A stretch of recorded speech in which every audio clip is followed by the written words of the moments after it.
পাথর ভাঙার ক্রাশার মিলের আশেপাশে শুধু পাথর আর পাথর। সাদা পাথর স্পট থেকে লুট হওয়া এই পাথরগুলো উদ্ধারে কোনো তৎপরতা দেখায়নি স্থানীয় প্রশাসন ও দুদক। যৌথ অভিযান পরিচালনা করলেও অধরাই থেকে যাচ্ছে পাথর খেকোড়া।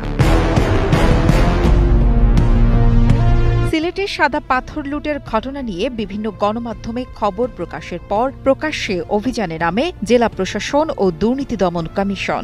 বিশেষ এই অভিযানে ৭৮টি পাথরবাহী ট্রাক আটক ও কয়েক হাজার ফুট পাথর জব্দ করা হয়। তবে অভিযোগ রয়েছে, ধোপাগুল এলাকার শত শত পাথর ভাঙার ক্রাশার মিলে থাকা কোটি টাকার পাথর উদ্ধারে কোনো চিত্রই দেখা যায়নি।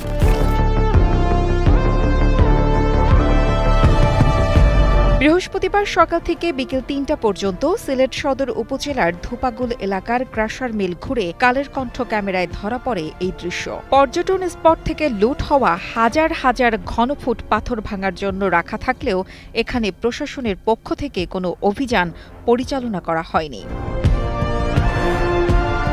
জীবনের সব আয়োজন এখানে একসাথে। অভিযানের খবরে পাথর ব্যবসায়ীরা তাড়াহুড়ো করে এসব পাথর সরিয়ে নেওয়ার প্রাণ চেষ্টা করছে।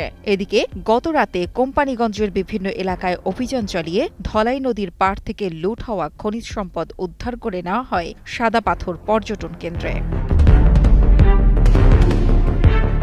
গত ১ বছর ধরে চলছিল সিলেটের বিভিন্ন স্থানে কোটি কোটি টাকার পাথর লুটপাট। সবশেষ গত কয়েকদিন প্রশাসনের নিষ্ক্রিয়তায় দিনের আলোতে সাদা পাথরের লুটযজ্ঞ চলে। কালের কণ্ঠ মাল্টিমিডিয়া সহ বিভিন্ন গণমাধ্যমে সংবাদ প্রকাশিত হলে দেশ জুড়ে আলোচিত হয়ে ওঠে সাদা পাথর কাণ্ড।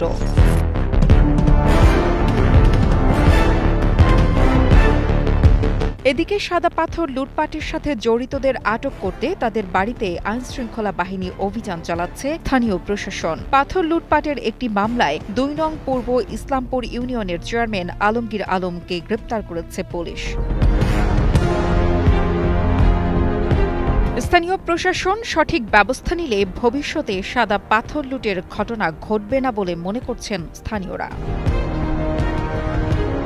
নুসরাত জাহান কলি, কালের কণ্ঠ।